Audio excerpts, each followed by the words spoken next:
Howdy, y'all. My name is Scott. I'm the author of Rivet Stone, and I may be just some author, but let me tell you, environments are so difficult.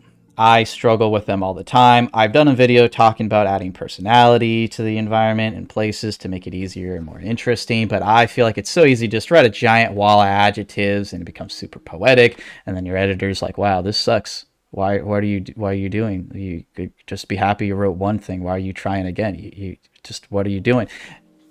But there's a lot of different ways that we can elevate how we're describing locations. And there was one tip that I found very useful because it kind of kills two birds with one stone. Rather than you telling the place, right? Like you, the narrator, telling everyone about what's going on in this particular location, let a character do it.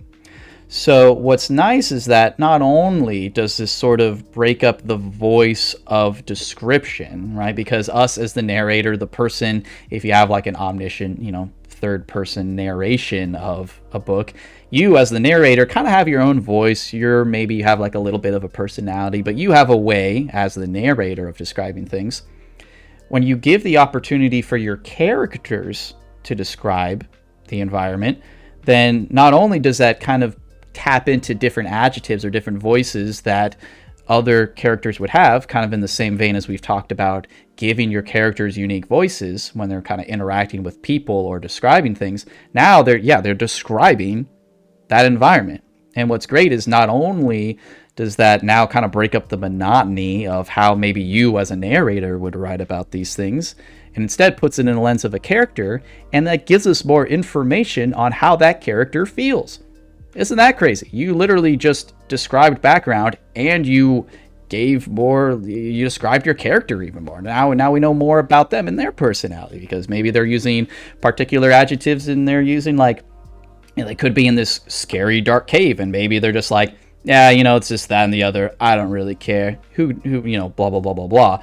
Or if you have like some sort of like scaredy pants character. It could be a kid, it could be a child, but honestly, it could just be sort of like a cowardly person, right?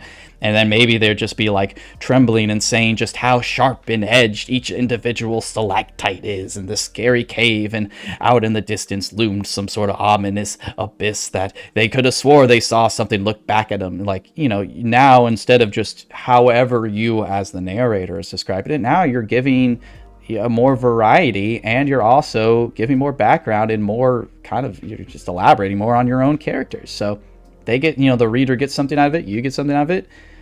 Bingo, bango, bongo. That tip has definitely helped me. So hopefully it helps you. Hopefully that helps. And let's get published.